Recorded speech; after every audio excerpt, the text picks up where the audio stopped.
Hello students, आज हम लोग प्रोजेक्टाइल मोशन में कुछ डिडक्शंस देखेंगे। उस डिडक्शन को रिड्यूस करेंगे। जैसे इसमें बताएंगे आपको कि टाइम ऑफ फ्लाइट क्या है और टाइम ऑफ फ्लाइट कैसे निकाला जाएगा, उसके लिए फार्मूला इंट्रोड्यूस करेंगे।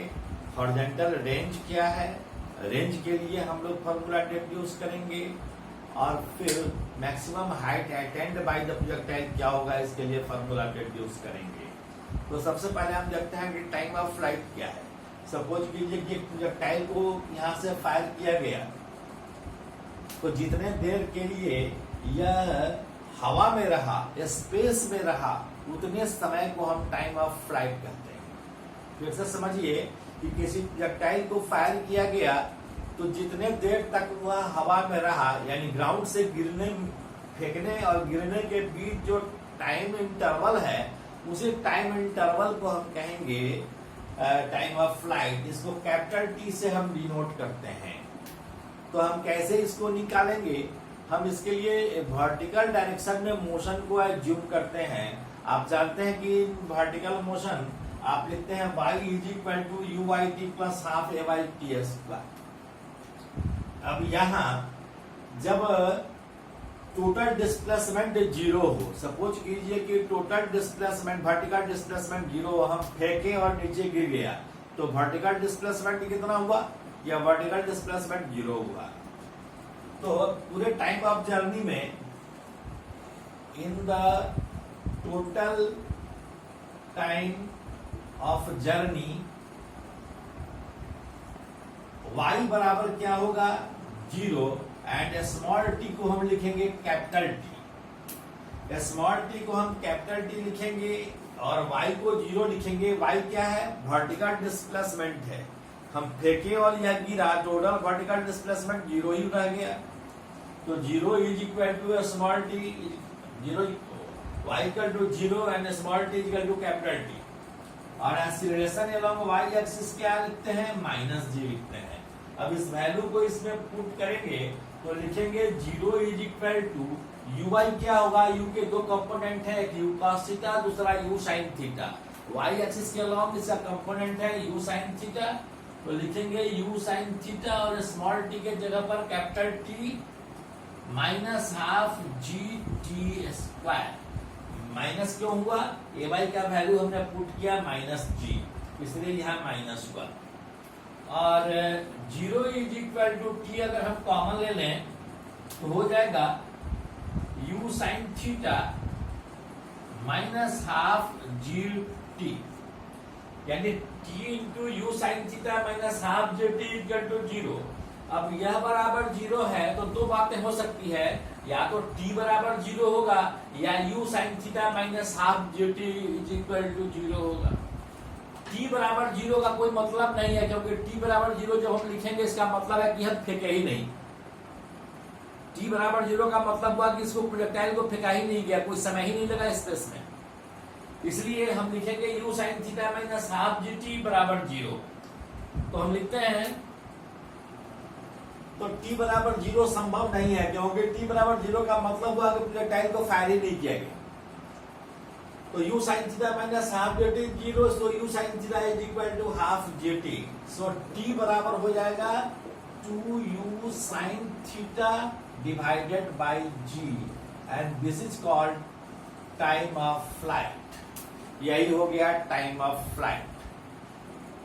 तो इस फार्मूला को हम याद रखेंगे कि time of flight is equal to 2u sin theta by g, जहां u प्रोजेक्शन स्पीड है और थीटा एंगल ऑफ प्रोजेक्शन है, g acceleration due to gravity है।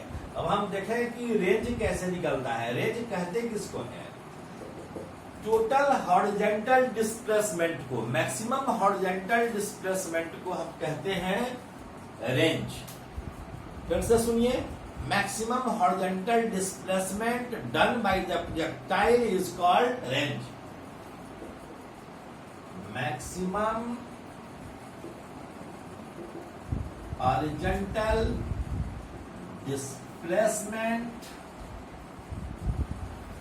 done by a projectile is called range। Range को हम are से denote करते हैं. It is denoted by capital R. अब हम कैसे निकालते हैं रेंज को, देखिए. For the horizontal displacement, for the horizontal displacement लिखेंगे x is equal to u x t plus half x t square. अब यहाँ x तो 0 है तो यह टर्म हो जाएगा 0, तो बन जाएगा x is equal to u x t या x is equal to u cos theta into t. अगर हम स्मॉल t को कैपिटल T के बराबर ले लेंगे तो x r के बराबर हो जाएगा. क्यों? क्योंकि यह t जो स्मॉल t है किसी टाइम t में यह डिस्प्लेसमेंट हॉरिजॉन्टल डिस्प्लेसमेंट x है. हो सकता है कि स्मॉल t यहीं पर आकर स्मॉल t हो गया, तो स्मॉल t टाइम में हॉरिजॉन्टल डिस्प्लेसमेंट यह हुआ, वर्टिकल डिस्प्लेसमेंट यह हुआ. लेकिन कैपिटल T समय में हॉरिजॉन्टल डिस्प्लेसमेंट इतना हो गया और वर्टिकल डिस्प्लेसमेंट फिर 0 ही हुआ, क्योंकि यह अर्थ पर ही है. इसलिए जब हम इफ स्मॉल t बराबर कैपिटल T लेंगे तो x बराबर लेंगे r. सो स्मॉल x के जगह पर हम r लिखते हैं और u cos theta into small t के जगह पर हम कैपिटल T लिखते हैं. सो r बराबर लिखेंगे u cos theta into capital T. Capital T का वैल्यू लिखेंगे 2u sin theta divided by g. So इसको लिखेंगे u into u, this is u square 2 sin theta into cos theta divided by g. Trigonometry में आप पढ़े हैं 2 sin theta into cos theta is equal to sin 2 theta. तो यह लिख सकते हैं u square sin 2 theta by g. So r is equal to u square sin 2 theta by g.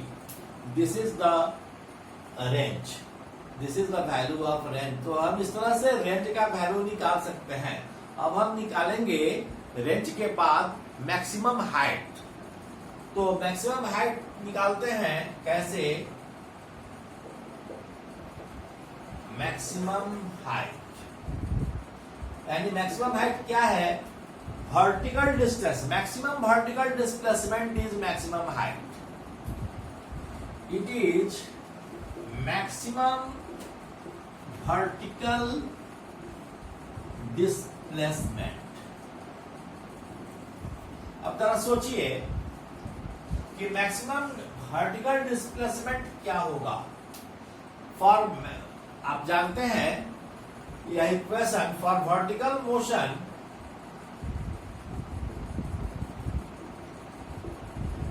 vy बराबर लिखेंगे uy plus ay into T. At the maximum height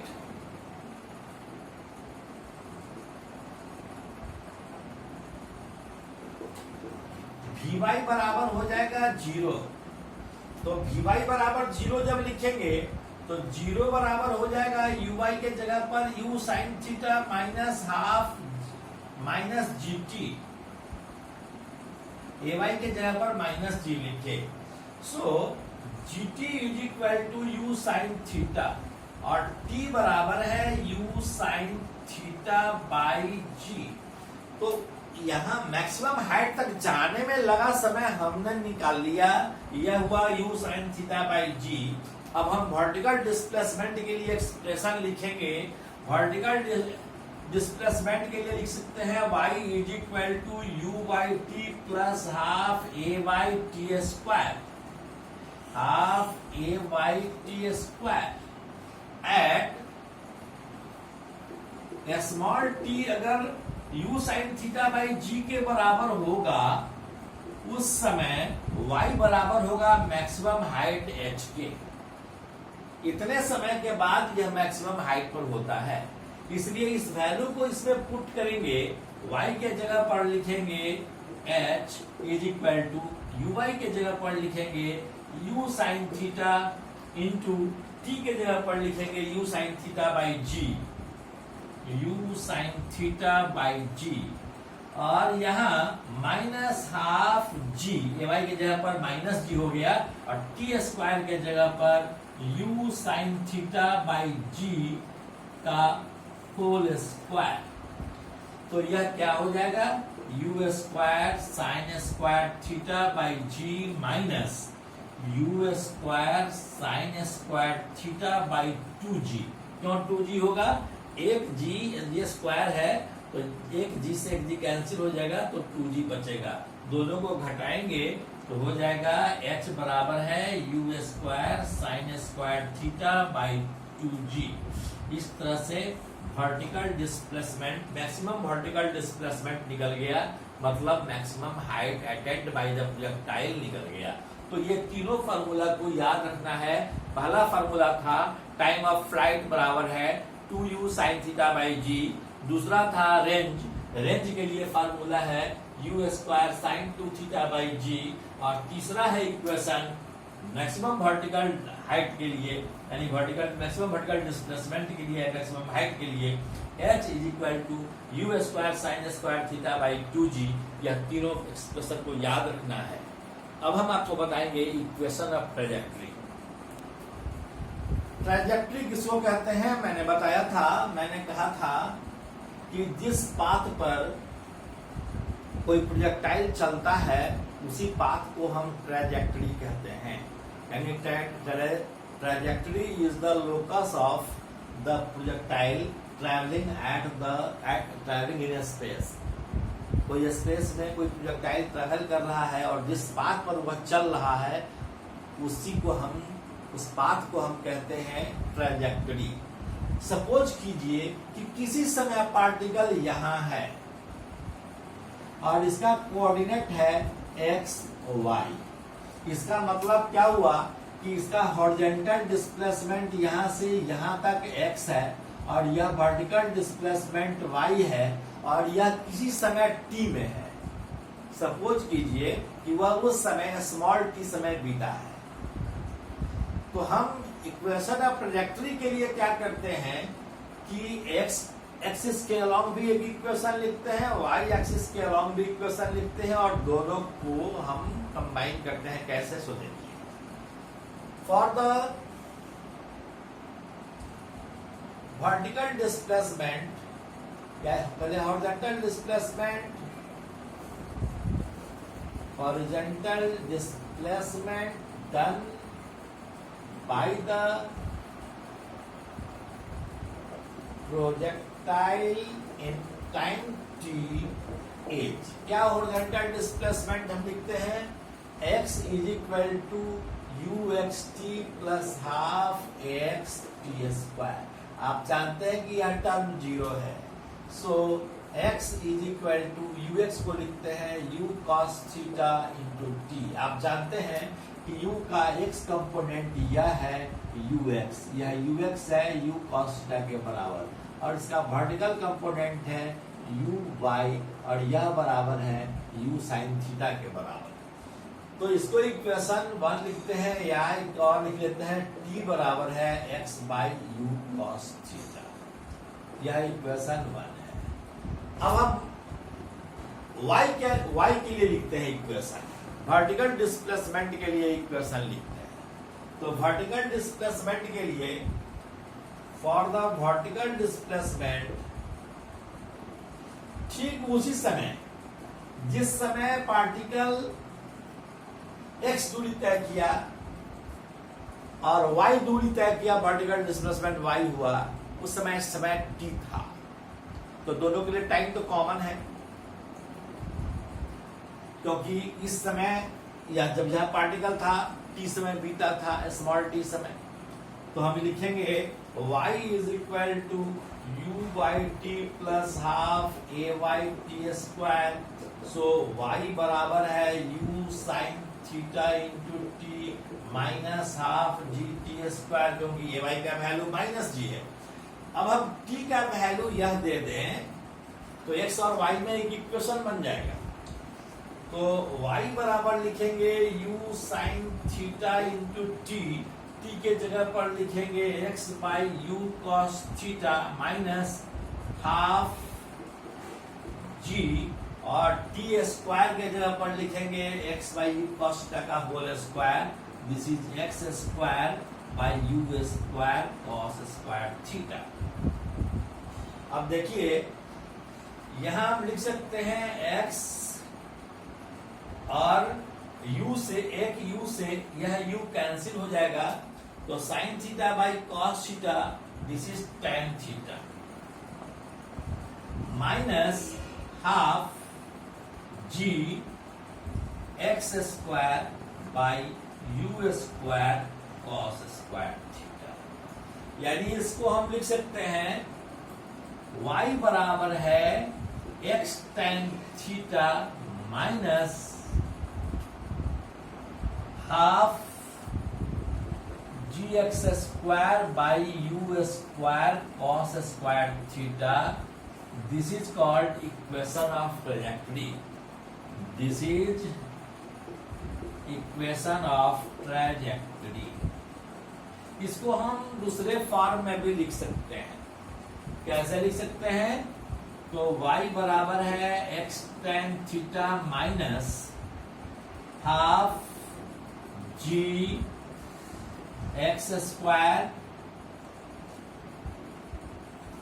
sec square theta divided by 2u square. या हम एक और form लिख सकते हैं कि y is equal to x tan theta minus g x square by 2u square 1 plus tan square theta. हम इस फॉर्म में भी लिख सकते हैं।